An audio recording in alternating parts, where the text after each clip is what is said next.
일본 역사상 가장 화려했지만 동시에 가장 잔혹했던 세계. 한 번 만나는데 600만 원이 넘는 돈을 지불해야 했던 여성들.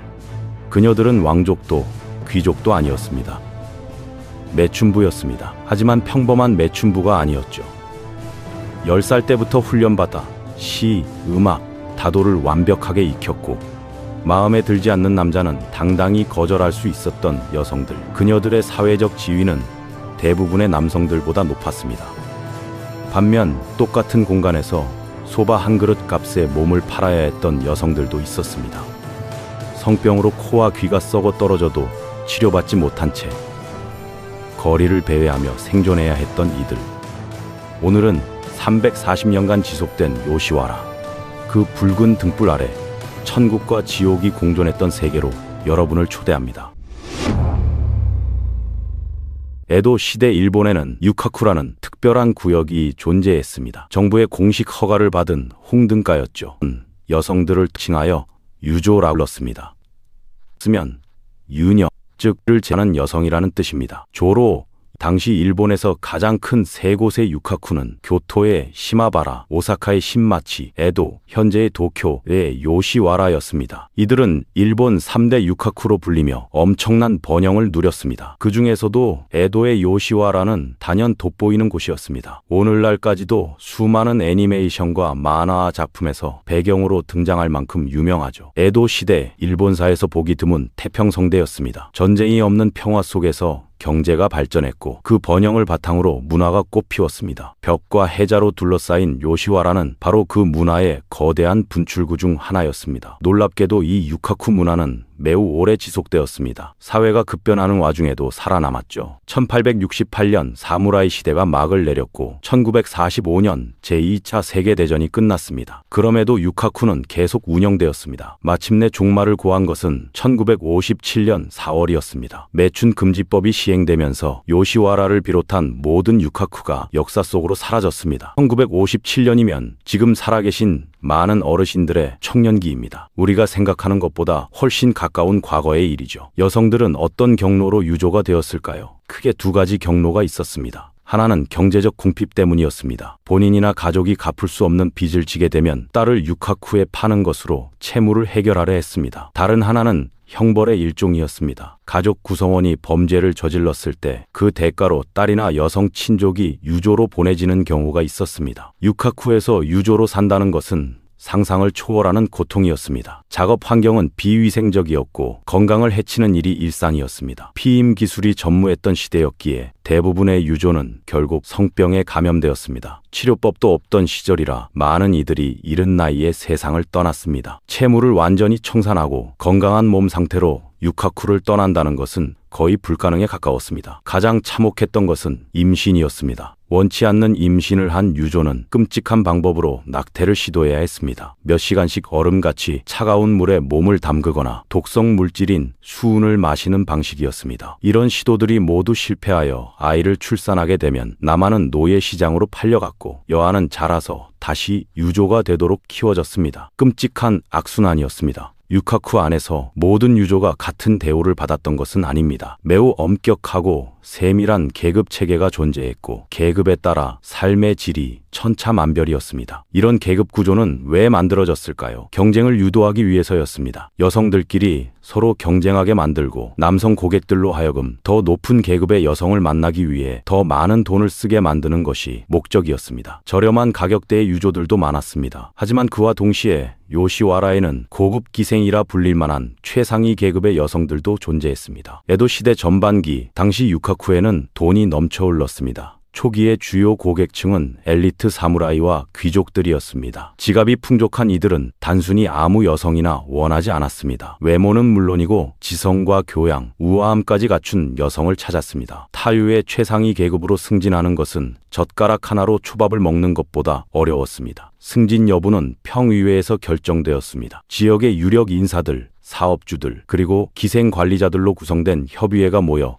해당 기생의 모든 측면을 치열하게 논의했습니다. 평가 항목은 까다로웠습니다. 외모, 지적 수준, 세련미, 그리고 얼마나 많은 수익을 창출할 수 있는지까지 모든 면에서 다른 경쟁자들을 압도해야 했습니다. 당시 기록에는 이상적인 외모의 특징이 상세히 적혀 있습니다. 짙고 연기처럼 부드러운 눈썹, 큰 검은 동공을 가진 큰 눈, 멜론 씨앗처럼 생긴 얼굴형, 관절이 2개인 손가락, 가는 허리, 그리고 긴 다리였습니다. 반대로 좋지 않은 특징도 명시되어 있었습니다. 위로 들린 높은 콧등이나 납작한 코, 큰 입, 지나치게 뾰족하거나 아예 없는 턱, 안짱다리, 그리고 원숭이처럼 이리저리 굴러다니는 불안정한 눈빛 등이었습니다. 타유는 돈을 직접 만지거나 돈 이야기를 입에 담지 않았습니다. 고객 앞에서 식사를 하는 일도 없었고 입에서 저속한 말이나 주제가 나오는 법도 없었습니다. 그녀들은 높은 나막신을 신었고 거대한 띠를 앞쪽으로 묶었으며 하얀 화장을 하고 치아를 검게 물들였습니다. 머리에는 수많은 장식품을 꽂았습니다. 타유는 단순히 육체를 제공하는 존재가 아니었습니다. 노래, 음악, 시와 같은 고급 문화 전반을 제공했습니다. 그녀들은 유카쿠의 셀러브리티였고 마음에 들지 않는 고객은 당당히 거절할 수 있었습니다. 타유의 이름조차 특별했습니다. 이름에는 유산이 담겨 있었습니다. 한 타유가 은퇴하면 나중에 자격을 갖춘 다른 타유가 그 이름을 이어받을 수 있었습니다. 타카오라는 이름은 명검처럼 11명의 여성에게 차례로 전수되었고 각 여성의 업적이 그 이름에 명성을 더했습니다. 모든 파티에는 끝이 있고 즐거운 것들도 결국은 시들기 마련입니다. 에도 시대 후반으로 접어들면서 요시와라의 화려한 분위기는 점차 발해갔습니다. 거리는 일본의 엘리트 대신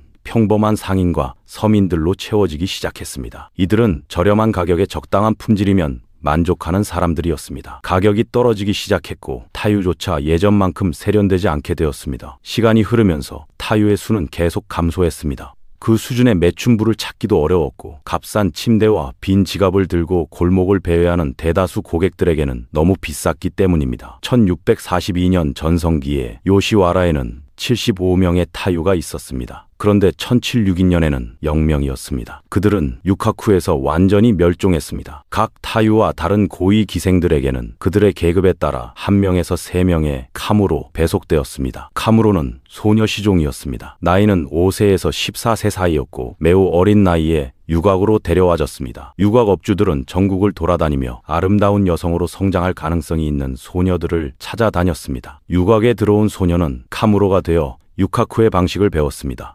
각 카무로는 1명의 기생에게 배속되었습니다. 특히 외모가 뛰어나고 똑똑한 소녀는 고위급 기생에게 배정되었습니다. 기생은 자신의 카무로들을 돌보았고 모든 비용을 부담했습니다. 카무로는 언니 같은 기생을 시중들었습니다. 담뱃대에 불을 붙여주고 식사를 가져다주고 심부름을 다녔습니다. 유곽 주인은 잠재력이 있는 카무로를 따로 골라내어 교육했습니다. 읽기, 쓰기, 샤미센 연주라는 3가지 기본을 가르쳤습니다. 교육 과정에는 다른 악기 연주, 다도, 꽃꽂이 같은 고급 기생의 기술도 포함되었습니다. 하지만 잠재력이 없다고 판단된 소녀는 아무런 교육도 받지 못했습니다. 계약 기간 내내 청소, 빨래 같은 허드렛 일만 하며 부모를 원망하는 삶을 살았습니다. 13세나 14세쯤 되면 카무로는 졸업했습니다. 이 시기가 되면 어린 시절의 계약이 끝났고 유곽은 그녀를 더 오래 고용할지 선택할 수 있었습니다. 충분히 가치가 있다고 판단되면 소녀는 기생이 되었습니다. 그렇지 않으면 신조가 되었습니다. 신조는 문자 그대로 새로 진수된 배라는 뜻이었습니다. 에도 시대 전반기의 젊은 신조는 고객과 잠자리를 갖는 것이 허용되지 않았습니다. 상위 기생의 고객을 빼앗을 수 있기 때문이었죠. 신조는 남성들이 자신의 기생 언니를 기다리는 동안 그들을 접대했습니다. 대화를 나누고 담뱃대에 불을 붙여주고 차를 가져다주는 일이었습니다. 하지만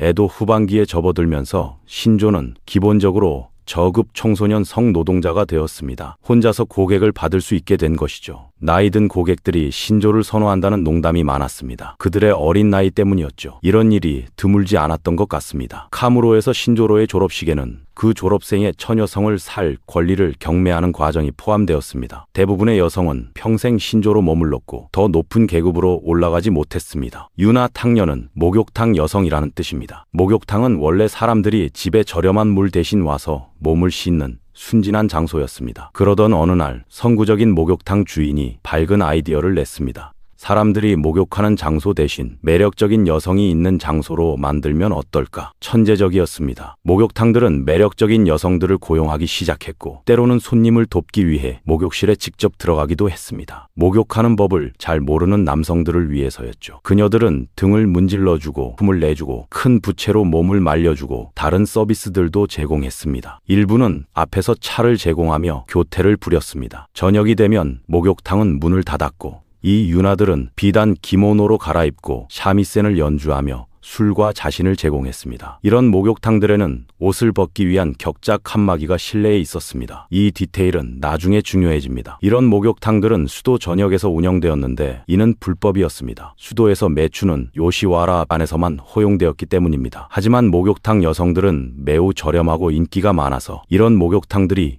유카쿠박 곳곳에서 생겨났고 요시와라 업소들의 수익을 갉아먹었습니다. 사업주들은 정부에 호소했고 1657년 당국은 이 모든 곳을 폐쇄했습니다. 이것으로 목욕탕 사업은 끝났지만 목욕탕 사업주들은 죽지 않았습니다. 그들은 기본적으로 앞에 간판만 바꾸고 찻집이라고 불렀습니다. 유나는 산차 되었습니다. 산차는 찻집 여성이나 웨이트리스를 의미했습니다. 목욕탕처럼 찻집 사업도 급성장했습니다. 찻집은 오늘날의 호스티스 클럽이나 라운지, 나이트클럽처럼 사람들이 음악, 엔터테인먼트, 그리고 매춘을 위해 모이는 곳이었습니다. 고객을 거절하지 않고 가격이 저렴한 것으로 알려지면서 그들은 가장 인기 있는 유형의 성노동자가 되었습니다. 찻집들은 요시와라 안에도 문을 열기 시작했습니다. 그들은 격자 칸막이 스타일을 유지했고 거리를 향하게 만들어 아름다운 여성 포로들을 전시했습니다. 시간이 흐르면서 산차의 지위는 상승했습니다. 특히 타유가 사라진 후에는 더욱 그랬습니다. 이 여성들은 새로운 계급을 채택했고 1750년경에는 요시와라에서 가장 높은 계급의 기생이 되었습니다. 이 시기에 요시와라 사람들은 오이란 단어를 고위급 기생을 가리키는 일반적인 말로 사용하기 시작했습니다. 추사는 오이란이었습니다. 유카쿠는 자체적인 어휘와 말하는 방식을 가지고 있었고 이렇게 새로운 단어를 종종 만들어냈습니다. 이 단어는 주로 요시와라 내에서 사용되었습니다. 오이란은 유카쿠의 아이돌이었고 유명했으며 자유가 없었습니다. 그들은 화려한 의상과 머리 장식을 착용했는데 타유가 입던 것들을 많이 모방했습니다.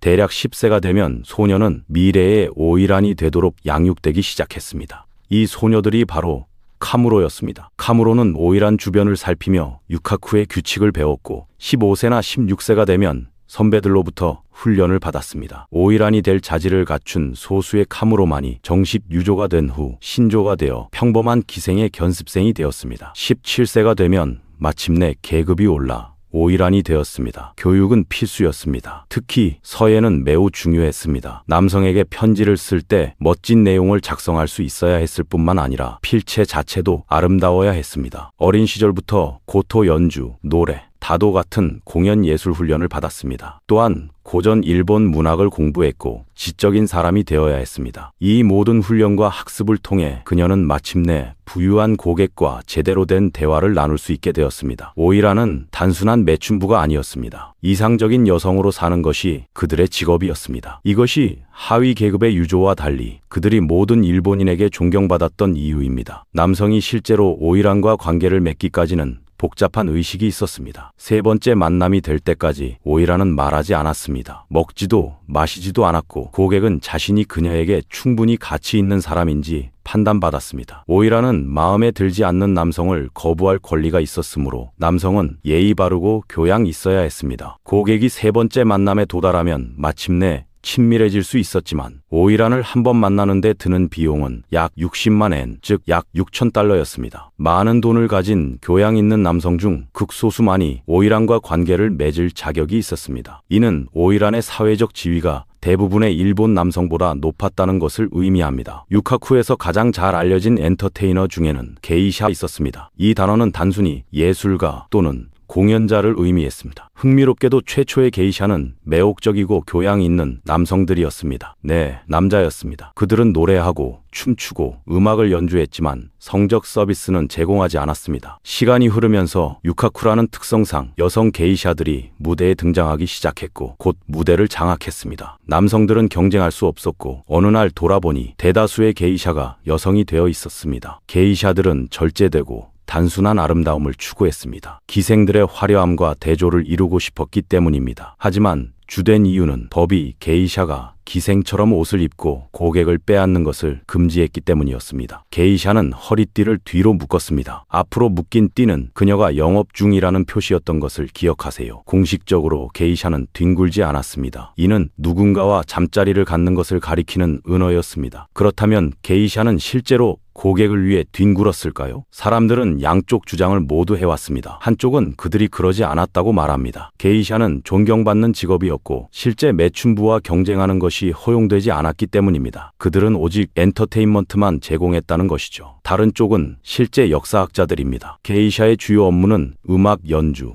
노래, 춤이었기 때문입니다. 많은 이들이 자신의 육체보다는 기술에 자부심을 가졌습니다. 수 있는 한 공개적으로 게이샤라는 단어는 매춘부를 가리키는 완고거가 되었습니다. 1055년까지도 이런 완곡한 표였습니다.